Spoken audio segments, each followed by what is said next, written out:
66권에 성경 66권 중에 여성의 이름으로 성경의 제목이 붙여진 것은 이 룻기와 에스더 두 권뿐이에요. 그만큼 룻기와 에스더는 아주 독특하고 특별합니다.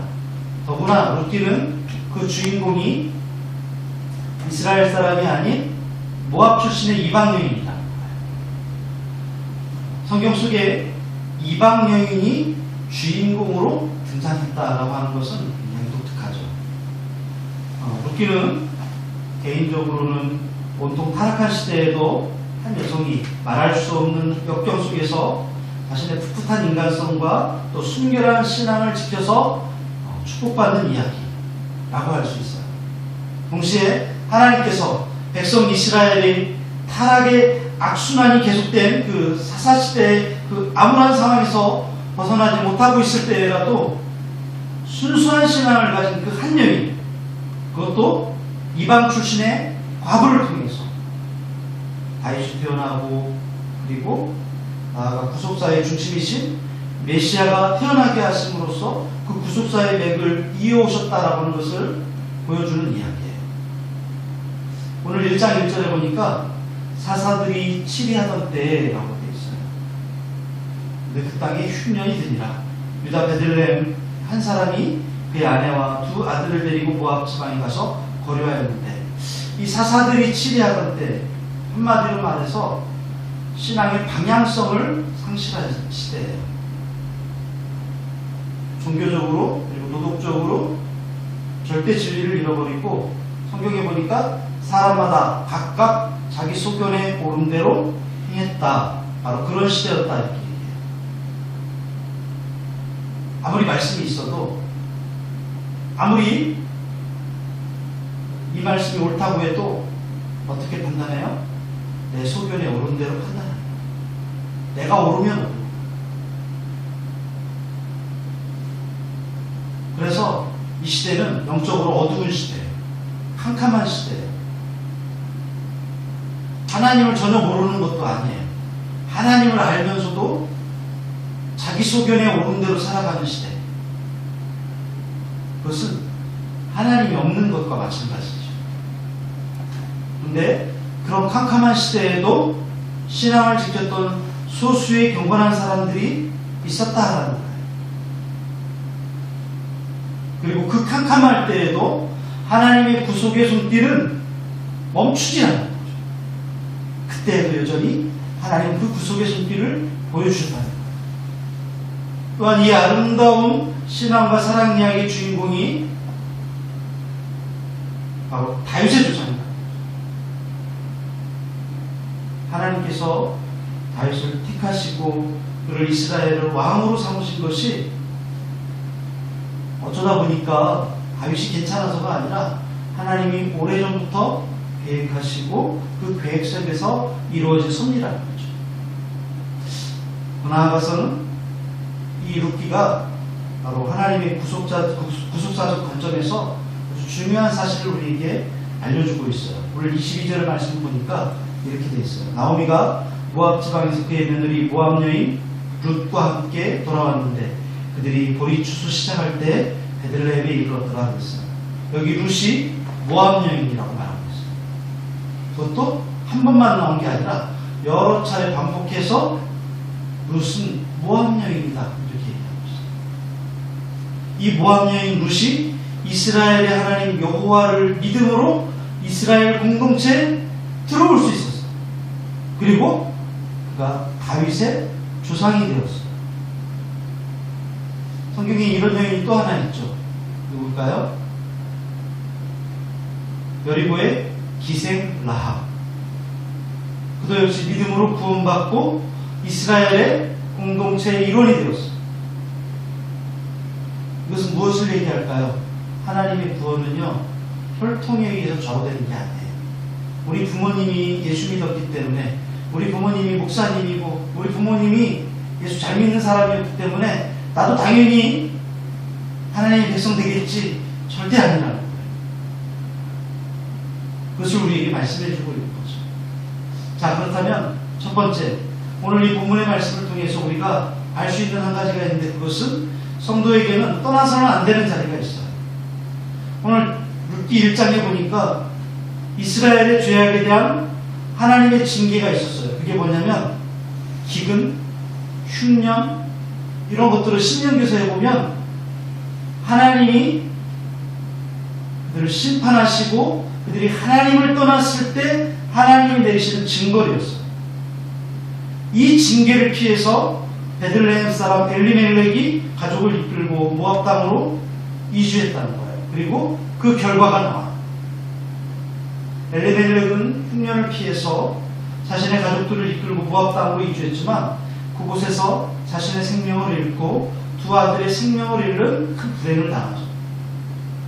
오늘 1절, 2절에 보니까 자신의 아내 나오미가 나오고요.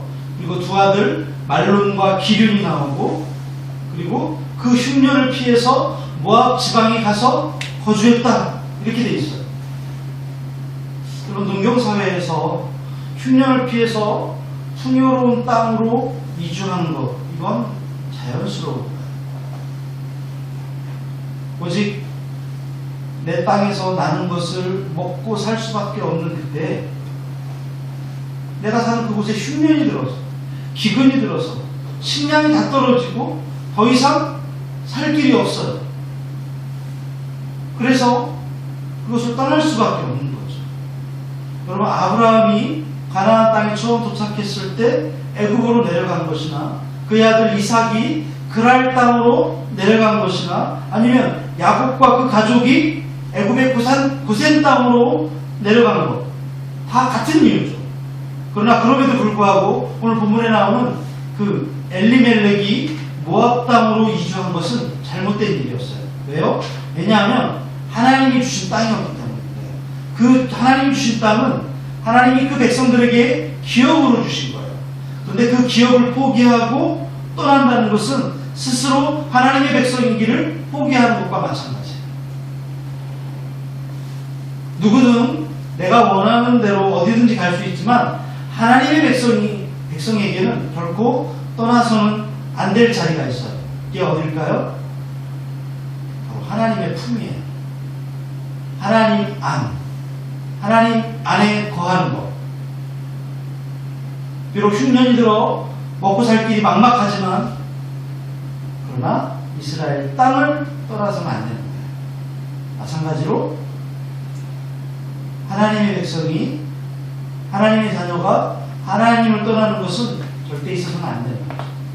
하나님의 백성이 하나님의 품을 떠나게 되면 더 이상 하나님의 보호하심과 하나님의 인도하심이 없는 거예요.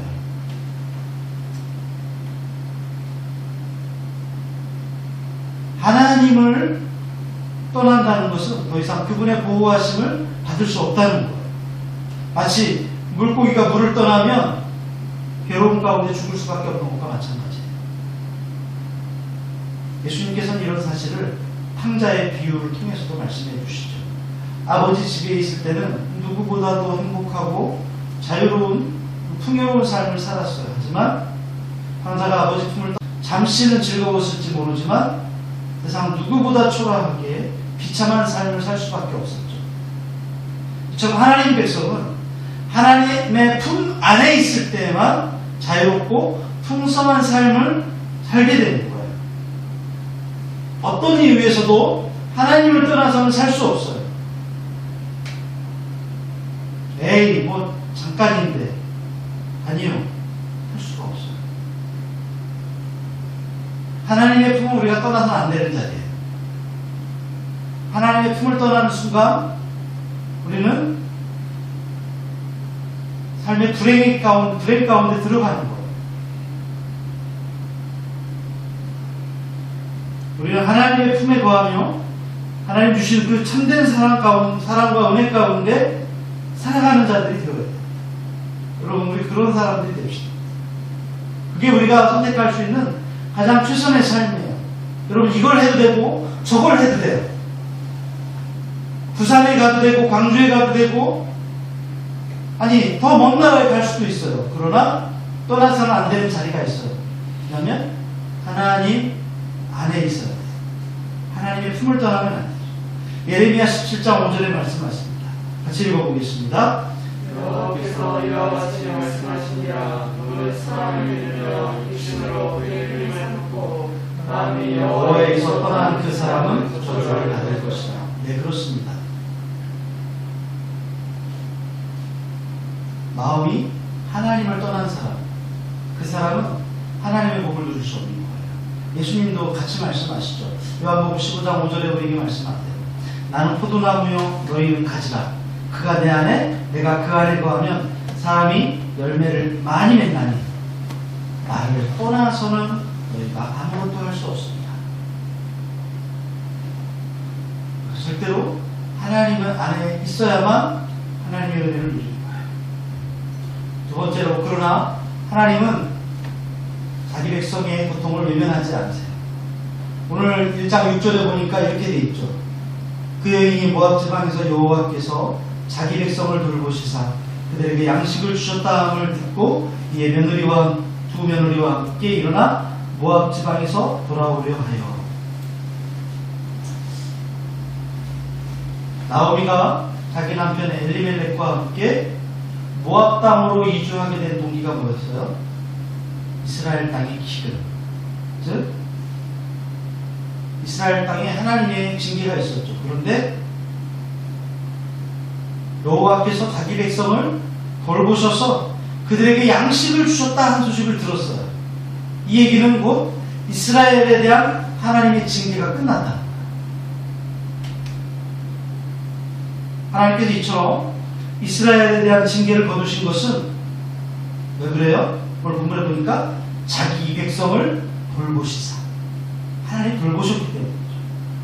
하나님께서는 비록 범죄한 백성들이라 할지라도 여전히 사랑하시기 때문에 고통 중에 버려두지 않으시고 그 긍휼을 베풀어서 고통 중에서 그들을 건져주시는 거예요. 이게 우리 하나님의 모습이에요. 지금 하나님께서는 자기 백성의 고통을 외면하지 않으세요. 비록 그들이 고통받아 마땅한 죄인, 또 긍휼히 여김을 받을 만한 자격조차 없는 그런 사람들이라 할지라도 하나님께 부르짖으면 반드시 찾아가셔서 고통 중에서 건져내시는 거예요. 애국 땅에서 극심한 노역으로 말미암아 신음하던 이스라엘 백성들을 봅시다. 하나님께서는 그들을 돌보시고 그 고통 중에서 그들을 건져내셨다고 했어요.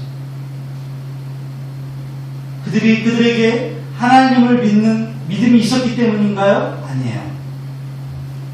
출애굽한 이후에도 보면 그 백성들은 계속해서 하나님 배반하고 애굽으로 돌아가려고 해요. 차라리 애굽으로 돌아가는 게 낫겠다. 차라리 그때가 더 좋았다. 그렇게 말해요. 이건 분명히 그들이 구원받을 만한 믿음을 소유했던 사람들이 아니라는 거죠. 그럼에도 불구하고 하나님께서는 그들을 그 고통 속에서 구원하신 이유가 뭘까요? 그들이 바로 아브라함과 이삭과 야곱의 언약을 통하여서 하나님의 백성된 자들이었기 때문에 그래요. 출애굽기 2장 24절 25절에 보면 그렇게 나와 있어요. 같이 읽어볼까요? 시작. 하나님이 그들의 고통 소리를 들으시고 하나님이 아브라함과 이삭과 야곱에게 세운 그 언약을 기억하사 하나님이 이스라엘 자손을 돌보셨고 하나님이 그들을 기억하셨더라. 네, 그래.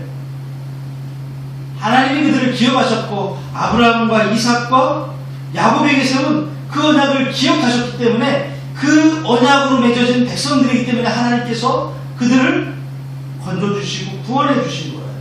비록 믿음은 1도 없고 하나님께서 칭찬받을 만한 어떤 믿음도 없었지만 하나님 그들을 건져주신 거죠. 우리가 잘 아는 엘리야도 어때요? 한낱 우상숭배자에 불과한 이세벨의 위협을 두려워해서 광야로 도망치는 중이었어요.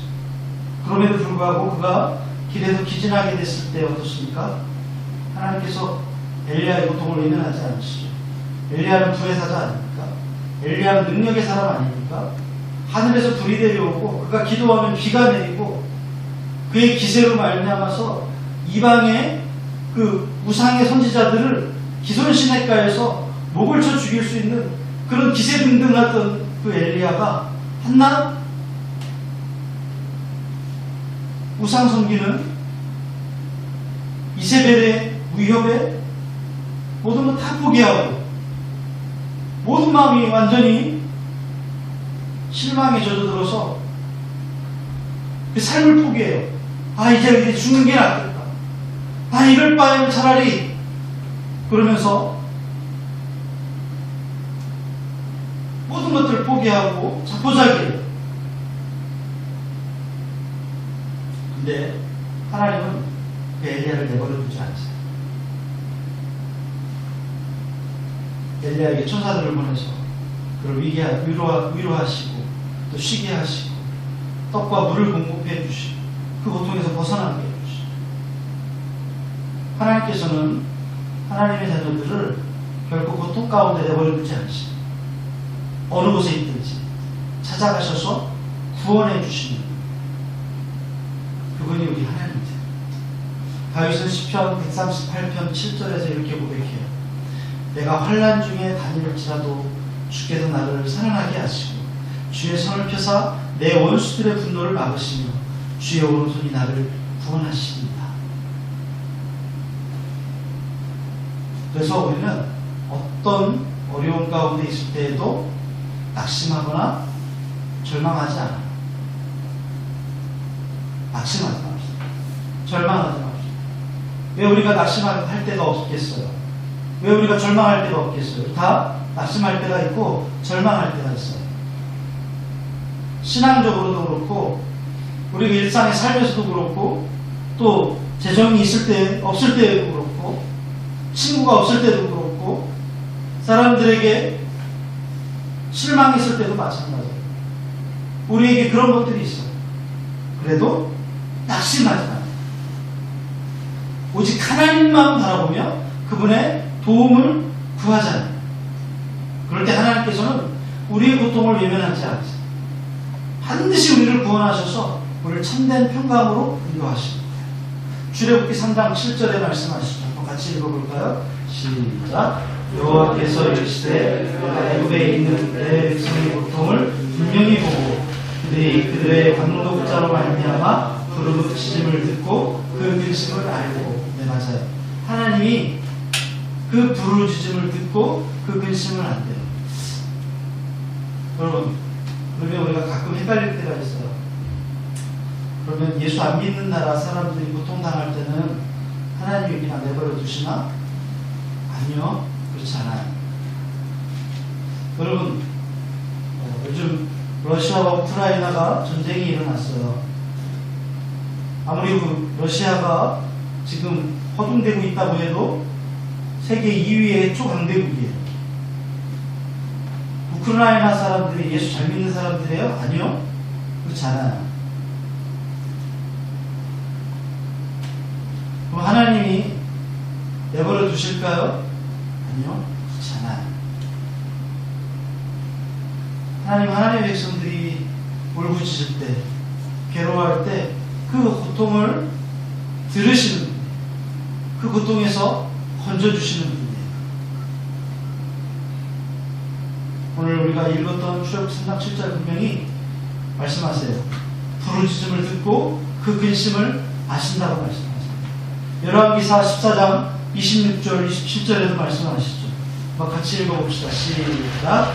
이는 여호와께서 이스라엘의 고난이 심하여 외인자도 없고 의인자도 없고 이스라엘을 도울 자도 없음을 보셨고 여호와께서 또 이스라엘의 이름을 천하에서 없이 하겠다고도 아니하셨으므로 요아스의 아들 여로보암의 손으로 구원하심이었더라. 네, 북이스라엘과 남유다로 나라가 갈라졌어요. 우리나라처럼 남북이 갈라졌어요. 북이스라엘은 우상만 섬기던 나라였어요. 19명의 왕들 가운데서 하나님을 섬기던 왕이 한 명도 없었어요. 그런데 그 나라가 어려운 가운데 처한 고난 가운데 있어요. 하나님이 그걸 보셨어요. 하나님이 요아스의 아들 여로보암이라고 하는 왕을 통해서 하나님이 그들을 건지셨다, 구원하셨다, 여로보암의 손으로 구원하셨다라고 말씀하고 있죠. 이것은 하나님이 보니까 너무 불쌍해요. 너무 불쌍해서 하나님이 여로보암을 통해서 구원하셨다. 이쯤 되면 어떨까요? 우리가 잘나서 우리가 막 노력했더니 됐다 이렇게 생각하는데 그게 아니에요. 우리가 노력해서 된 게 아니라 하나님이 불쌍히 여기시고 구원하셨다. 하나님 그렇습니다. 하나님은 자기 백성이 고통을 외면하지 않으세요. 그 고통 가운데 내버려 두시는 분이 아니에요. 구원하시는 하나님이세요. 세 번째로는 같이 봅시다. 하나님을 붙잡는 신앙을 가져요. 하나님을 붙잡는 신앙. 오늘 14절 말씀 볼까요? 그들이 소리를 높여 다시 울더니 오르가는 그의 시어머니에게 입맞추되 룻은 그를 붙쫓았더라. 아주 꽉 잡고 쫓아갔다는 거죠. 어머니와 함께 있었다는 거예요. 이 시어머니는 얼마나 마음이 아팠어요. 남편이 죽어요. 두 아들이 결혼했는데 두 아들 다 죽고 집안에 여자 셋만 남았어요. 이제 고향 베들레헴 땅에 하나님이 돌보셔서 하나님이 양식을 주셨다. 하나님 이제 징계가 끝났다. 하나님의 징벌이 끝났다는 소식을 듣고 다시 돌아가려고 해요. 두 며느리를 데리고 돌아가려고 하다 보니까 큰일 났어요. 나 하나 부족한데. 그래서 두 며느리 불러놓고 너희 신들에게로 너희 고향으로 너희 집으로 돌아가서 거기서 결혼하고 다시 살아라. 그랬더니 두 며느리가 울면서 우리가 끝까지 어머니만 쫓겠습니다. 시어머니와 함께 하겠습니다. 그런데 나오미가 얘기해요. 아니다. 내가 지금 내 뱃속에 아기가 아들들이 있어서 그 아들들이 태어나고 다시 계대 결혼해서 너희들한테 그 아들들을 다시 준다 할지라도 언제까지 너희들 혼자 있게 하겠냐. 아니다. 돌아가라.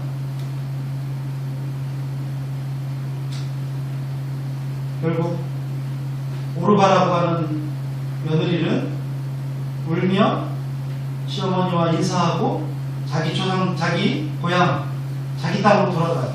그런데 여기 나오는 이 룻이라고 하는 여인은 끝까지 시어머니와 함께해요. 여기 붙쫓았다라고 하는 말, 우리가 흔히 사용하는 단어가 아니에요. 이 붙쫓는다는 것은 친근한 것을 넘어서 전 인격적으로 결합되어 있는 거예요. 나오미 시어머니를 동정심 때문에 쫓아가는 것이 따르는 것이 아니라 나오미의 모든 생각, 심지어 종교적인 차원에서까지 깊이 동조하는 거예요. 그래서 오늘 본문에 이 화면에 준비하진 않았지만 1장 15절, 16절, 17절 말씀을 한번 볼 수 있을까요? 그 앞에 아까 우리가 읽었던 첫 번째 잠깐 봤으면 좋겠어요. 15절, 16절, 17절. 나오미가 또 이르되 보라 내 동서는 그의 백성과 그의 신들에게로 돌아가나니 너도 그의 동서를 따라 돌아가라 하니. 16절. 룻이 이르되 내게 어머니를 떠나며 어머니를 따르지 말고 돌아가라 강권하지 마옵소서. 어머니께서 가시는 곳에 나도 가고 어머니께서 머무시는 곳에서 나도 머물겠네. 어머니의 백성이 나의 백성이 되고 어머니의 하나님이 나의 하나님이 되시니. 17절. 어머니께서 죽으시는 곳에서 나도 죽어 거기 묻힐 것이다. 만일 내가 죽는 일 외에 어머니를 떠나면 여호와께서 내게 벌을 내리시고 더 내리시기를 원하나이다. 네. 이처럼 룻이 나오미의 모든 생각, 특별히 여호와 하나님을 믿는 신앙, 그 신앙에 동조하고 나오미를 따랐기 때문에 그도 진정으로 하나님의 백성이 될 수 있었어요. 뿐만 아니라 이방인이었음에도 불구하고 다윗과 예수 그리스도의 조상이 되는 큰 영예를 얻어요. 바로 이 말씀이 오늘 예수 그리스도를 따라가는 우리에게도 교훈이 되는 거예요. 여러분, 우리가 예수님을 따라간다는 것은 단지 종교적인, 형식적인 어떤 종교 행위를 말하는 게 아니에요. 예수님의 모든 사상과 가르침에 완전히 동조해서 그와 같이 생각하고 그와 같이 행동하는 거예요. 그것이 붙잡는 거예요. 만일 그렇지 못하고 오직 구원을 위해서 형식적으로만 교회에 오간다면 결코 예수를 따르는 그리스도인으로 인정받을 수도 없고 구원에 이를 수도 없는 거예요. 예수님을 따르기 위해서 끼니까지 걸으면서 따라다녔던 많은 군중들이 있죠. 그러다 보니까 예수님이 그들을 긍휼히 여겨서 오병이어의 기적을 행하세요. 예수님이 주신 빵을 먹는 거예요. 예수님이 보여주신 그 기적을 함께 경험해요. 그럼에도 불구하고 그 사람들이 예수님을 따르기 위해서 끼니까지 걸었던 그 사람들이 그리스도인으로 인정받지도 구원에 이를 수도 없었어요. 예수님을 따르기 위해 끼니까지 걸으면서 오병이어의 기억을 체험하잖아요. 은혜도 받잖아요. 근데 예수님의 생각과 나의 생각이 다르니까 주저없이 예수님을 떠나요. 그러면 이런 사람들을 진정한 제자라고 할 수 있을까요? 그럴 수 없죠. 그들은 그리스도를 따르는 사람들이 아니라 자신의 욕심을 따르는 사람들입니다. 예수님을 따르는 사람들은 나의 생각을 버리고 예수님을 따라 살아가며 예수님을 붙잡는 사람인 거예요. 이와 관련해 예수님 분명히 말씀하시죠. 마태복음 16장 24절의 이야기하세요. 같이 읽어볼까요? 시작. 이에 예수께서 제자들에게 이르시되 누구든지 나를 따라오려거든 자기를 부인하고 십자가를 지고 나를 따를 것이니라. 네, 우리는 예수를 붙잡는 자들이 되어야 돼요. 내 생과 내 뜻 고집하며 예수님을 따르는 사람들이 아니라 온 마음과 온 생각을 예수님을 인정하고 예수님을 받아들이고 예수님처럼 생각하고 예수님처럼 행동하는 것, 이게 예수님을 따르는 거예요. 이게 붙잡는 거예요. 그럴 때 비로소 우리가 온전하게 예수님의 사람으로 인정받고 제자가 되는 거예요.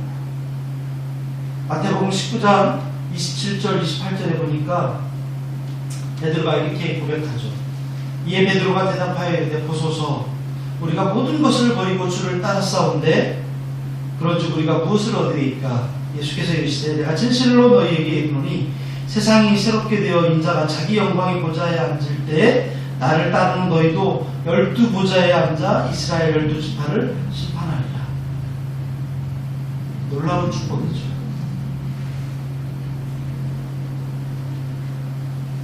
예수님을 따르는 건 그냥 예수님 모임에 모이는 게 아니에요. 누가복음 5장 11절 볼까요? 이렇게 되어 있어요. 그들이 배들을 육지에 대고 모든 것을 버려두고 예수를 따른다.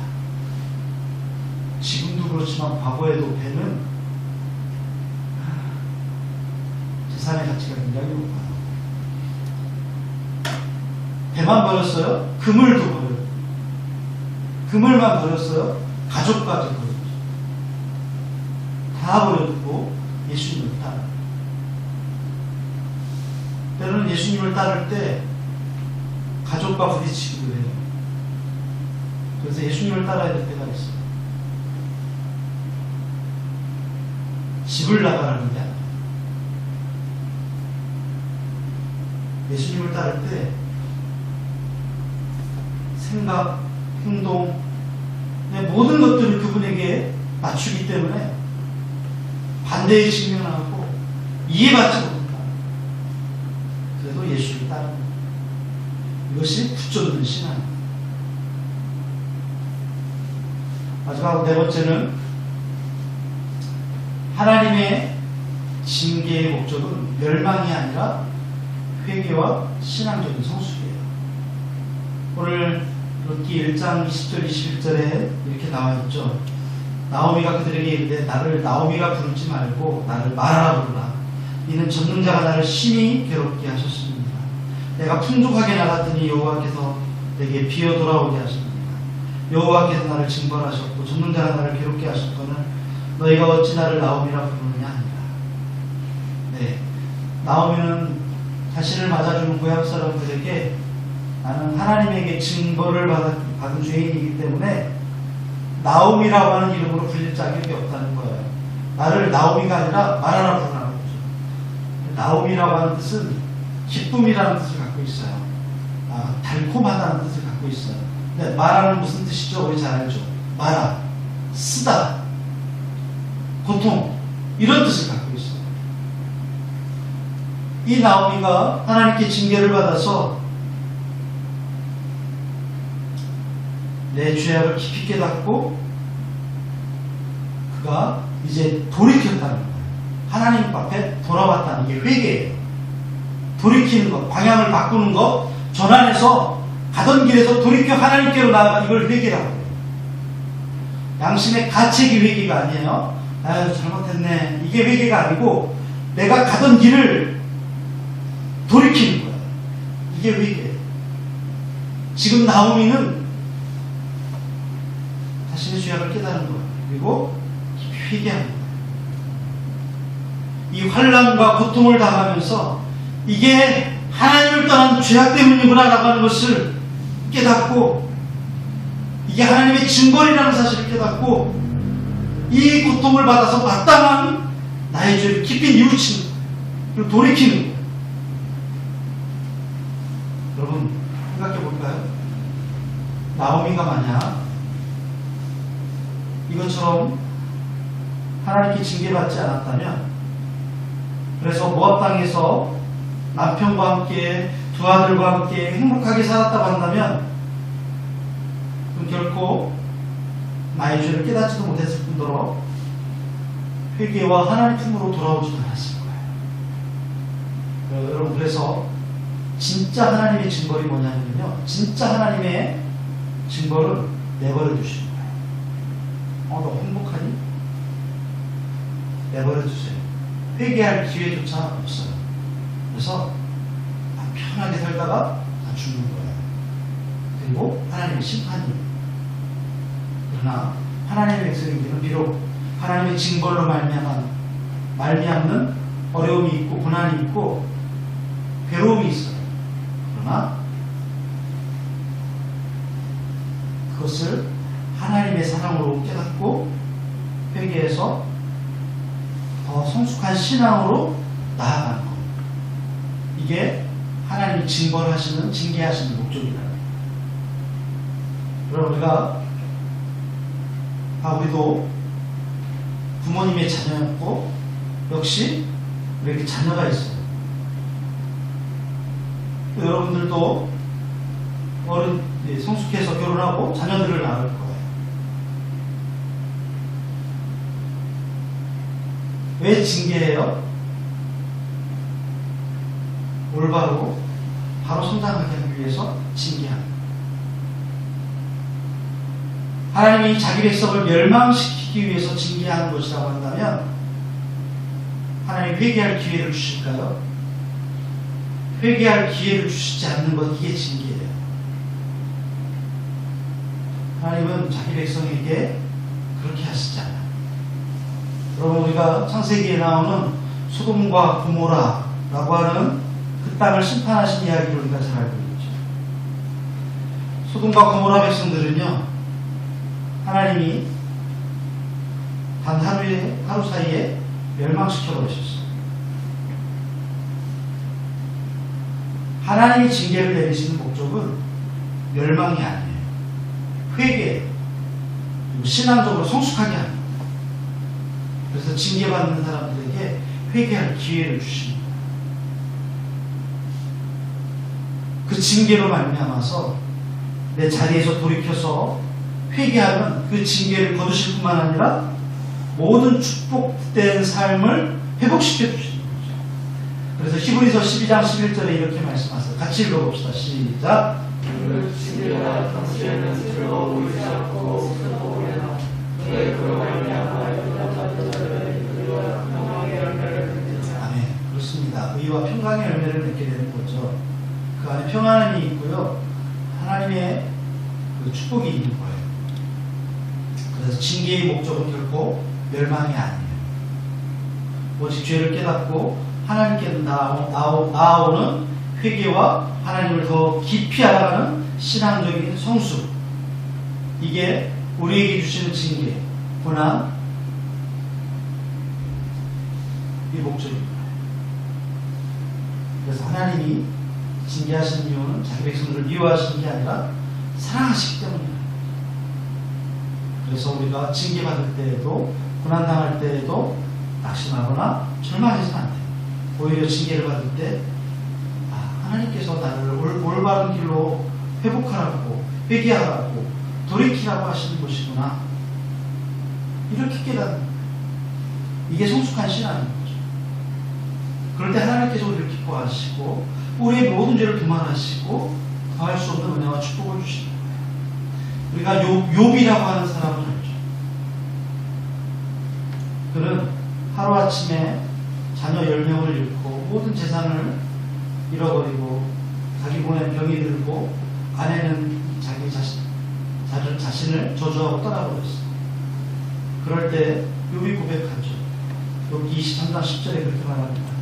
그러나 내가 가는 길을 그가 아시나니 그가 나를 단련하신 후에는 내가 순금같이 되어 나아오리라. 잠언 3장 12절에도 말씀하세요.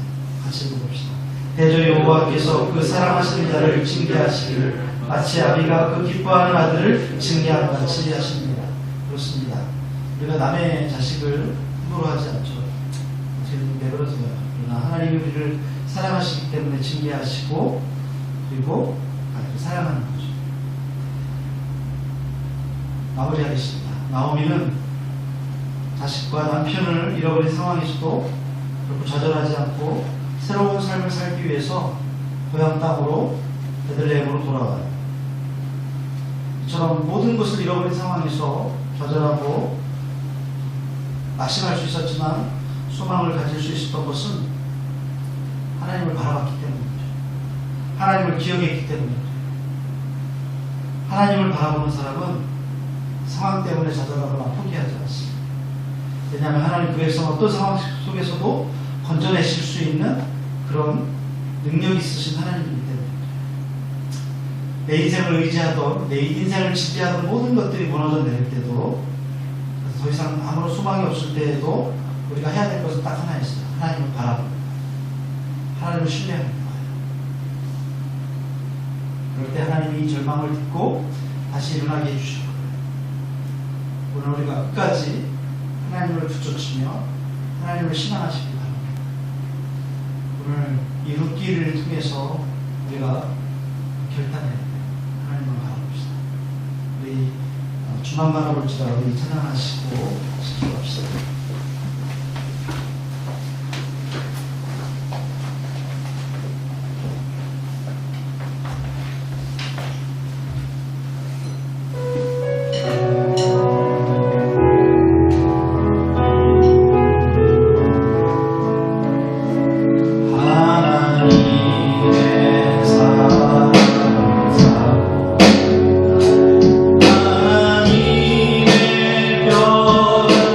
아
그 징계를 통해서도 우리를 건지시고 또 회복하시는 하나님이시고 있습니다.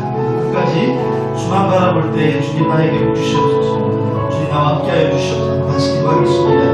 하나님 감사합니다. 어떤 상황과 어떤 환경과 어떤 어려움이 있지만 하나님 그럼에도 불구하고 하나님만 끝까지 바라보고 하나님만 끝까지 신뢰하며 하나님 의지하며 나아가겠습니다. 어떤 상황 가운데에서도 하나님 낙심하지 않게 하시고 절망하지 않게 하시고 하나님 의지하여서 나의 신앙이 회복되어지고 회개하고 돌이켜서 하나님 바라보고 나를 책임져 주시고 하나님 나의 삶을 축복하시는 그 하나님과 앞에 살아가도록 그처럼 아버지 하나님 여호와 하나님을 붙잡는 신앙 되게 하여 주시옵소서. 하나님 안에 거하게 하여 주시옵소서. 주님 안에 거하게 하여 주시옵소서. 아버지 하나님 하나님 복주시는 그런 삶이 우리 가운데 있어서 우리 삶 가운데 하나님 기뻐하고 하나님 인정하고 우리 신앙이 더욱 성숙하여서 하나님 영광을 하나님 기뻐하는 그런 날을 가게 하여 주시옵소서. 예수님 이름으로 기도합니다. 아멘. 하나님 감사합니다. 지금까지 살아오면서 하나님 내 소견에 옳은 대로 살고 내 판단 믿으며 그리고 그것대로 살아왔던 내 삶에 대해서 그것이 하나님을 떠나간 삶이고 하나님과 관계없는 삶이었다고 말씀하여 주셔서 아버지 감사합니다. 이제 깨닫고 하나님 돌이켜 하나님만 바라보며 하나님 회개하고 주님 앞에 돌아올 때 하나님 우리의 신앙이 절망스러운 삶이 이제는 회복되어서 축복된 삶이 되게 하시고 하나님 책임져 주시는 복된 은혜를 우리가 누리며 살아가게 하여 주옵소서. 오늘 귀한 예물 드리고 우리의 삶을 주님 앞에 온전히 올려드릴 때 하나님 이 삶을 책임져 주시옵소서. 내 힘으로는 죄 지을 수밖에 없고 내 힘으로는 내 힘만큼밖에 못 살지만 하나님 내가 주님 앞에 돌이키면 하나님만큼 살아내고 하나님만큼 복 주시는 줄 믿습니다. 그렇게 살 수 있도록 하나님 우리 가운데 역사하여 주옵소서. 예수님 이름으로 기도합니다. 아멘.